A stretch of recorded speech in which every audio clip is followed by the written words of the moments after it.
বিসিএসবিআইটা কি? General code of commitment to customer. ব্যাঙ্কিংয়ে তো একটা পলিসি আছে, একটা রুল বুক আছে, যেইভাবে কাস্টমারের সাথে তারা ডিল করবে।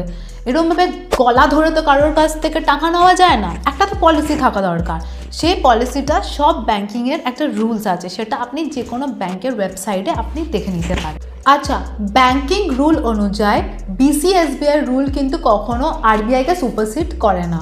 মানে আরবিআই যে গাইডলাইন্স আছে সেটা হচ্ছে একদম প্রধান, তার ওপর কিন্তু কোনো রকম রুলস বা গাইডলাইন্স হয় না। যে এমন ধরনের কিন্তু হ্যারাসমেন্ট করা যেতে পারে না যেটা একটা মানুষের জীবনে চলে যেতে পারে। কেন কি সব মানুষের একটা ক্যাপাসিটি থাকে, একটা ক্ষমতা থাকে সব কিছু নেওয়ার। সব মানুষ কিন্তু সেই ধরনের মেন্টাল প্রেশার, টেনশন নিতে পারে না, তাদেরও একটা লেভেল অফ হ্যারাসমেন্ট সহ্য করার ক্ষমতা আছে। অনেকে আমার কাছে কমপ্লেন করে যে এই ধরনের জিনিস আপনি যেগুলো বলেছেন সেগুলো তো করেছি, কিন্তু তারপর পুলিশ এফআইআর নেয়নি। তো এই ধরনের যদি জিনিস হয়, বিএনএস কিন্তু প্রভিশন দেয় অনলাইন কমপ্লেন লজ করার জন্য।